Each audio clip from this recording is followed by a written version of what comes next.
So one of our viewers just left a comment and pointed this out, which I appreciate because this is just more evidence that this Oscar debacle was a complete staged event, because this implies almost like a drill. And this comes from Huffington Post. The headline is, "What would happen if a presenter announced the wrong winner at the Oscars?" And this is from February 24th, 2017, 3 days ago. And they've since updated because, well, now it's relevant.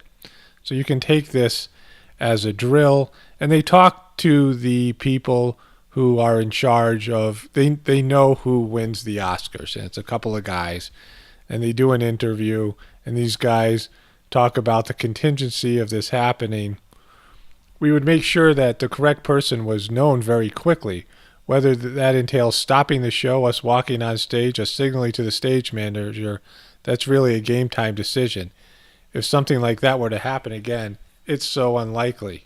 The happening again applies to the conspiracy theory that Marissa Tomei really didn't win her Oscar and Jack Palance announced the wrong name, which didn't happen. So in the history of the Oscars, this has never happened because they put people in charge who are good at these types of things. And these two people are Brian Cullinan and Martha Ruiz. And Martha Ruiz says this: "The tally involves enough redundancies to ensure accuracy, as does the stuffing of the envelopes.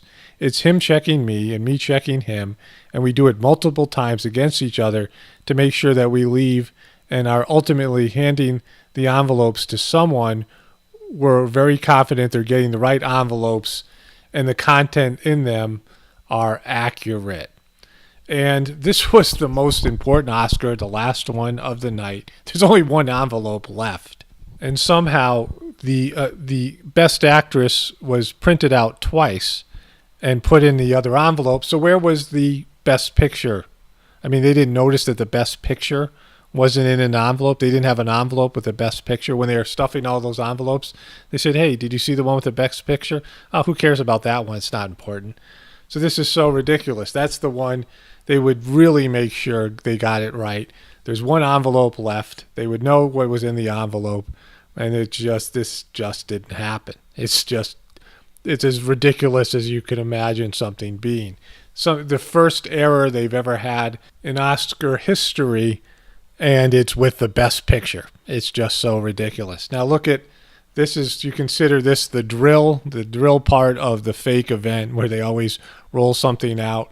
And Huffington Post is where I get my Illuminati news. Like, it's, to me, the Illuminati, or it's maybe the CIA, I don't know who, gives the instructions of what they make popular, what goes through Huffington Post. So if you want to find out what the agenda is and what the Illuminati are thinking or what they're planning or whatever, what I call the controllers, you go to Huffington Post because it's like pure propaganda.